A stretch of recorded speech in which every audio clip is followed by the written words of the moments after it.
Direct shear test में जो operators हमें रिक्वायर्ड है वो मैं आपको बता देता हूँ। सबसे पहले है डायरेक्ट शेयर ऑपरेटर्स, उसके बाद है शेयर बॉक्स, उसके साथ एक्सट्रैक्शन डिवाइस और कंपैक्टिंग डिवाइस, इसके साथ ये सैम्पलर, कैप या loading nut, porous disc, solid grade plates, vernier calliper, spoon, spatula, soil sample, 40 number की सीव और distilled water. Direct shear test के लिए सॉयल के सैंपल का जितना हमें मास रिक्वायर्ड है उसके लिए कैलकुलेशन है वो मैं आपको बता देता हूँ। इसमें सबसे पहले है हाइट ऑफ सैंपलर जो कि हमने चेक किया 2.3 सेंटीमीटर है। उसके बाद एरिया ऑफ सैंपलर 6x6 का है तो इसका एरिया जो है वो 36 सेंटीमीटर स्क्वायर हो जाएगा। उसके बाद इसका वॉल्यूम हमने चेक किया जो कि उसको हमने एरिया को उसकी हाइट या डेप्थ से मल्टीप्लाई किया तो हमारे पास 82.8 सेंटीमीटर क्यूब जो है उसका वॉल्यूम है। उसके बाद mass of soil for sampler निकालने के लिए हमने मैक्सिमम डेंसिटी इस सॉयल की पहले चेक की हुई है जो कि 1.85 ग्राम पर सेंटीमीटर क्यूब है। उसके बाद ऑप्टिमम मॉइस्चर कंटेंट भी हमें पता है तो density is equal to mass over volume होता है। तो इसलिए अगर हमने मैस निकालना हो तो मैस को इसी साइड पे रखेंगे, वॉल्यूम को दूसरी साइड पे लेके जाएंगे तो ये मैक्सिमम डेंसिटी के साथ मल्टीप्लाई हो जाएगा। तो जब हम मल्टीप्लाई करेंगे तो हमारे पास 153 ग्राम जो है सॉयल का सैंपल हमें रिक्वायर्ड है जो कि हमने टेस्ट के लिए यूज़ करना है। और उसके अंदर जो वाटर ऐड करना है वो इसका ऑप्टिमम मॉइस्चर कंटेंट की परसेंटेज के इक्वल होता है तो उसकी हम परसेंटेज निकालेंगे तो ये 20.96 यानी कि 21 ग्राम्स हमें रिक्वायर्ड है। तो हम सॉयल का जो वेट करेंगे वो 153 ग्राम्स करेंगे और उसके अंदर जो वाटर मिक्स करेंगे वो 21 ग्राम्स करेंगे। ये देखिए 153 ग्राम जो है हमने सॉयल सैंपल का वेट कर लिया है। अब इसके बाद हम वाटर का वेट मेजर करेंगे जो कि 21 ग्राम्स है। सॉयल के साथ साथ 21 ग्राम्स हमने वाटर का वेट भी मेजर कर लिया है। अब हम इस वाटर को सॉयल के अंदर मिक्स करेंगे। सॉयल जो कि 40 नंबर की सीव का पास हमने वेट लिया है। हमने 40 नंबर की सीव का पास जो कि 150 ग्राम सॉयल का वेट था उसमें हमने वाटर 21 ग्राम कैलकुलेशन के मुताबिक मिक्स कर लिए। करेंगे सारी सॉयल के अंदर यूनिफॉर्मली वाटर मिक्स करने के बाद आपने इस सॉयल को इस सैंपलर के अंदर डालना है, लेकिन इस सैंपलर की जो इंटरनली सरफेस है उसके ऊपर आपने ऑयलिंग कर लेनी है। उसके बाद आपने ये सारा सॉयल का सैंपल जो है इसके अंदर डाल देना है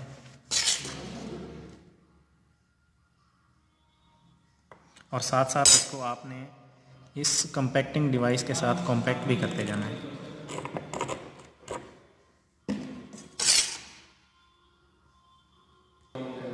ये हमने सारा सॉयल का सैंपल जो है वो इस सैंपलर के अंदर डाल के इसको कंपैक्ट कर दिया है। उसके बाद आपने सैंपलर को यहाँ पे प्लेस करना है और इस एक्सट्रैक्शन डिवाइस के साथ आपने इसमें से सैंपल निकाल लेना है।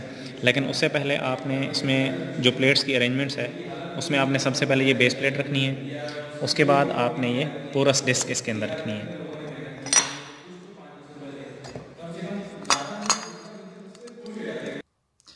पोरस डिस्क रखने के बाद आपने सॉलिड ग्रेड प्लेट को इसके अंदर इस तरह से कर देना। सॉलिड ग्रेड प्लेट रखने के बाद आपने इस सैंपल को इस एक्सट्रैक्शन डिवाइस के साथ एक्सट्रैक्ट कर लेना है।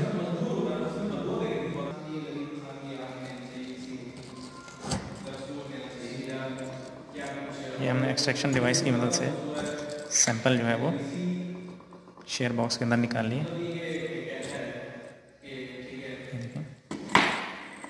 शेयर बॉक्स के अंदर हमने सैंपल को निकाल दिया।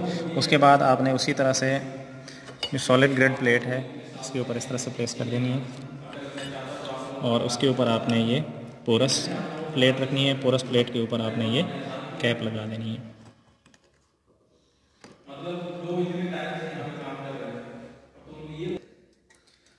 अब आपने इस शेयर बॉक्स को यहाँ पे इस मशीन में प्लेस कर देना है। उसके बाद आपने ये जो लोडिंग फ्रेम है ये इसके ऊपर इस तरह से लगा देना है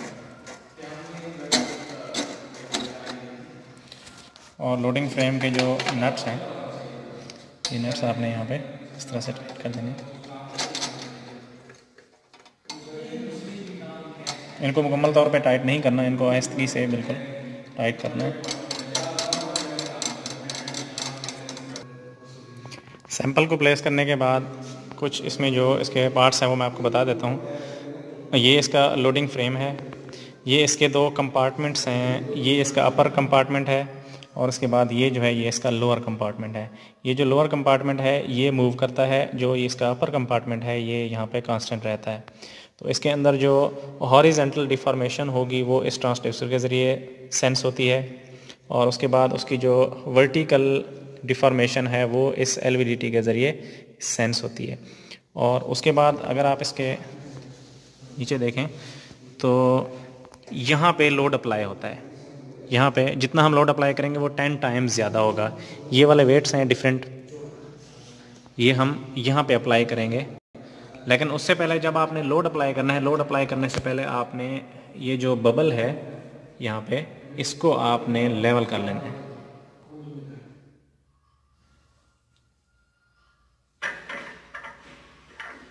इधर से आपने इसको लेवल कर लेना है। इसको लेवल करने के लिए अगर इसमें इसके लेवल में मसला आ रहा है तो आपने इन नट्स को यहाँ से लूज़ कर देना है, लूज़ करके फिर आपने वहाँ से लेवल कर लेना है। अब ये देखें ये यहाँ पे लेवल हो चुका है। तो यहाँ पे इसको आपने घुमा के बिल्कुल इसके साथ टच कर देना है ताकि इसके ऊपर अगर वेट अप्लाई हो तो इसका लेवल डिस्टर्ब ना हो। उसके बाद आप इसके ऊपर वेट अप्लाई कर सकते हैं। उसके बाद जब आपने वहाँ से लॉक कर दिया उसके बाद आपने यहाँ से इन नट्स को टाइट कर देना है। इनको टाइट करने के बाद ये जो वर्टिकल डिफॉर्मेशन के लिए जो ट्रांसड्यूसर है इसको आपने इसके बिल्कुल ऊपर लाना है। यहाँ पे लाने के बाद आपने इसको टाइट कर देना है। और यहाँ से भी आप देख सकते हैं ये ट्रांसड्यूसर भी इसके साथ टच है। तो उसके बाद आपने ये वाला नट इसका टाइट कर देना है। और उसके बाद आपने यहाँ से इन 2 नट्स को भी देखना है, इनको भी आपने टाइट कर लेना है क्योंकि हमारे पास जो ये वाला इसका अपर कंपार्टमेंट है ये वाला, ये मैंने आपको बताया कि ये कांस्टेंट रहेगा और ये वाला जो लोअर कंपार्टमेंट है ये मूव करेगा। इसके मेन डिस्प्ले में ये देखें ये शेयर टेस्ट है, आपने यहाँ से इसको एंटर करना है। उसके बाद टेस्ट की डिस्क्रिप्शन है, टेस्ट की डिस्क्रिप्शन में आपने यहाँ पे कुछ भी आप लिख सकते हैं। फॉर एग्जांपल हम यहाँ पे ये एंटर करते हैं, उसके बाद आपने यहाँ से इसको एंटर करना है। तो उसके बाद शेयर बॉक्स का साइज़ है, शेयर बॉक्स के साइज़ में आपने, क्योंकि शेयर बॉक्स का साइज़ ही यही है 60 बाई 60 है तो हम इसी को एंटर करेंगे। उसके बाद वर्टिकल स्ट्रेस है, वर्टिकल स्ट्रेस की एक कैलकुलेशन है। उसके लिए आप ये देखें जितना आपने यहाँ पे वर्टिकल लोड अप्लाई करना है, फॉर एग्जांपल हम 2 kg अप्लाई कर रहे हैं वर्टिकल लोड, ये देखें 2 kg अप्लाई कर रहे हैं। अब ये 2 kg अभी सैंपल पे लगा नहीं है क्योंकि यहाँ से हमने इसको लॉक किया हुआ है, ये बिल्कुल लेवल है। जब हम टेस्ट स्टार्ट करेंगे तो यहाँ से इसको हम अनलॉक कर देंगे। उससे पहले यहाँ पे जो वर्टिकल स्ट्रेस आपने एंटर करनी है उसकी कैलकुलेशन मैं आपको समझा देता हूँ। अब वर्टिकल लोड जो है वो हमने 2 kg अप्लाई किया है, तो जितना हम वहाँ पे लोड अप्लाई करते हैं वो क्योंकि 10 टाइम्स ज़्यादा होता है उस पर लोड, तो इसलिए हम 10 के साथ इसको मल्टीप्लाई करेंगे तो ये 20 kg हो जाएगा। जब हम लोड से स्ट्रेस में इसको कन्वर्ट करेंगे तो स्ट्रेस में कन्वर्ट करने के लिए क्योंकि लोड ओवर एरिया होता है तो सैम्पलर का एरिया 36 है, तो हम 36 पे इसको डिवाइड करेंगे तो ये हमारे पास kg/cm² में आ जाएगा। उसके बाद 1 kg/cm² जो है वो 98.07 kPa के इक्वल होता है, इसलिए वर्टिकल स्ट्रेस निकालने के लिए हम 98 के साथ इसको मल्टीप्लाई करेंगे तो ये हमारे पास 54.48 kPa आएगा। तो ये अब हमने क्योंकि वर्टिकल स्ट्रेस kPa में एंटर करनी है तो यही वर्टिकल स्ट्रेस जो है वो हम वहाँ पे मशीन में एंटर करेंगे। ये देखें वर्टिकल स्ट्रेस जो है आपने यहाँ पे एंटर करनी है, तो यहाँ से आप इसको क्लिक करेंगे 54.48 हमारे पास आंसर आया था, तो 54.48 हम यहाँ पे एंटर करेंगे। यहाँ से आपने इसको एंटर करना है, ये हमारे पास वर्टिकल स्ट्रेस आ गई है। उसके बाद आपने यहाँ से टेस्ट को स्टार्ट करना है और टेस्ट को स्टार्ट करने के साथ ही आपने वहाँ से जो स्क्रू है उसको अनलॉक कर देना है। लेकिन उससे पहले आपने ये नट्स देख लेना कि ये सारे टाइट हैं, ये देखें ये भी टाइट है, उसके बाद यहाँ से ये भी टाइट है, और उसके बाद आपने इन नट्स को ज़रूर खोल लेना है। ये नट्स जो हैं आपने खोल लेने हैं। अब आपने इस स्क्रू को अनलॉक कर देना है। जैसे ही आप इस स्क्रू को अनलॉक करेंगे उसके फ़ौरन बाद ही आपने यहाँ से इस टेस्ट को रन कर देना है। अब ये टेस्ट जो है वो रन हो चुका है। इसमें चंद एक चीज़ें हैं जो मैं आपको बता देता हूँ। इसमें ये देखें ये टाइम है, उसके बाद 54.48 जो है ये वर्टिकल स्ट्रेस है जो कि हमने इसके अंदर एंटर की है। उसके बाद ये इसके अंदर हॉरिजॉन्टल डिफॉर्मेशन है जो कि 10 mm तक होगी। उसके बाद इसमें वर्टिकल डिफॉर्मेशन है जो कि यहाँ पे शो हो रही है। उसके बाद इसके अंदर जो वर्टिकल स्ट्रेस है KPa में वो ये है। उसके बाद वर्टिकल डिफॉर्मेशन जो है इसमें ये है। जैसे ही यहाँ पे ये 10 कंप्लीट हो जाएगी उसके बाद टेस्ट जो है वो ऑटोमेटिकली स्टॉप हो जाएगा और हमारे पास रीडिंग्स आ जाएंगी। अगर आप इसका ग्राफ देखना चाहते हैं तो ग्राफ भी आप यहाँ से देख सकते हैं। ये देखें ये ग्राफ है हॉरिजॉन्टल डिफॉर्मेशन और वर्टिकल डिफॉर्मेशन के दरमियान।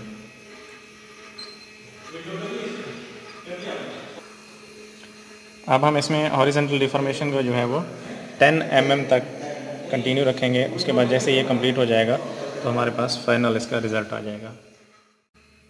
अब ये देखें टेस्ट जो है वो कंप्लीट होने के करीब है क्योंकि 10 mm तक जो है इसमें डिफॉर्मेशन होगी। यहाँ से 10 mm तक डिफॉर्मेशन होगी, जैसे ही होगी तो ये टेस्ट हमारा कंप्लीट हो जाएगा। अब ये देखें टेस्ट हमारा कंप्लीट हो चुका है। तो अब ये कंपार्टमेंट जो है ये दोबारा रिवर्स होना स्टार्ट हो गए, मतलब ये वाला जो कंपार्टमेंट है ये वापस अपनी जगह पे चला जाएगा। उसके बाद यहाँ पे जो है वो हमारा फाइनल रिज़ल्ट आ जाएगा।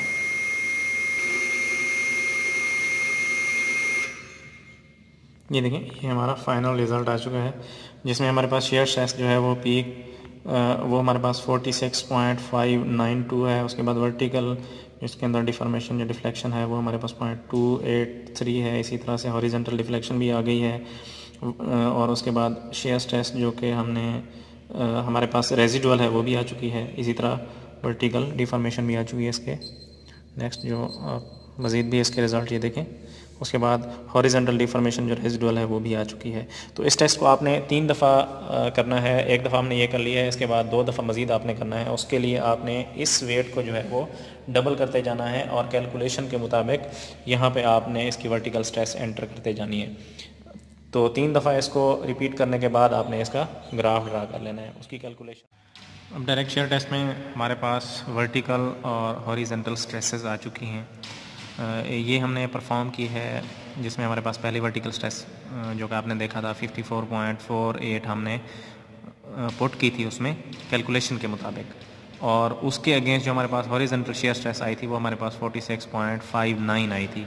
उसके बाद ये हमने सपोज की हैं। सपोज इस तरह से की हैं कि जिस तरह से मैंने आपको बताया था कि वर्टिकल स्ट्रेस जो है वो हर ट्रायल में आपने डबल करते जानी है। ये तो हमने कैलकुलेशन से निकाली थी। उसके बाद जब हमने इसका डबल किया तो ये आई, उसके बाद जब हमने इसका डबल किया तो ये आई। जबकि ये वाली जो स्ट्रेस है इसके अगेंस्ट ये स्ट्रेस आई थी हॉरिजॉन्टल स्ट्रेस, और ये जो है ये दोनों मैंने सपोज की हैं कि अगर हम वर्टिकल स्ट्रेसेस ये रखें तो सपोज किया कि अगर ये आती हैं तो उस सूरत में हमारे पास ग्राफ किस तरह से बनेगा।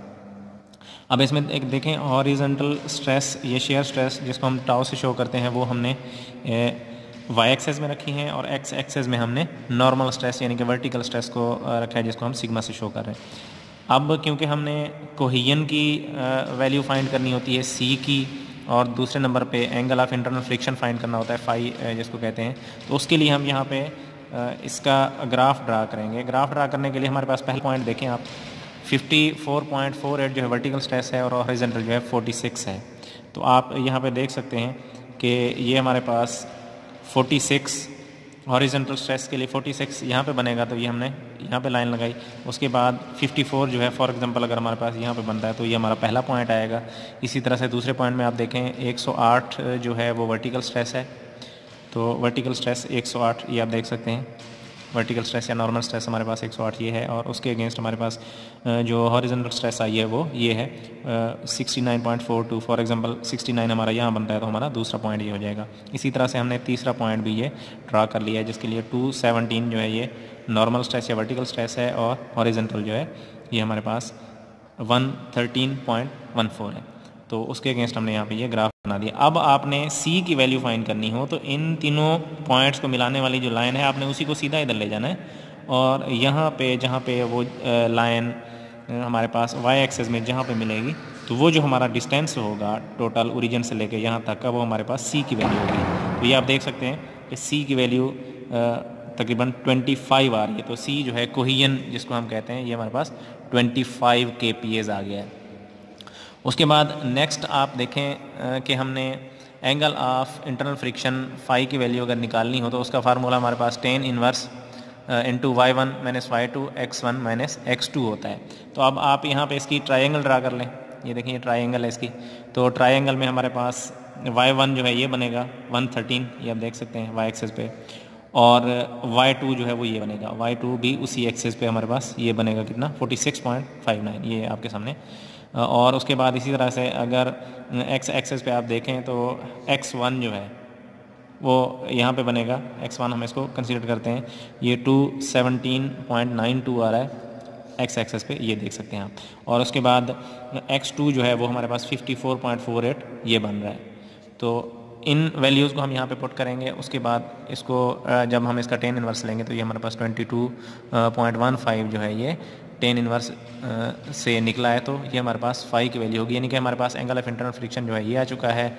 सी कोहेजन की वैल्यू हमारे पास ये आ चुकी है। बाकी हमने स्ट्रेसेस निकालनी है जो कि हमारी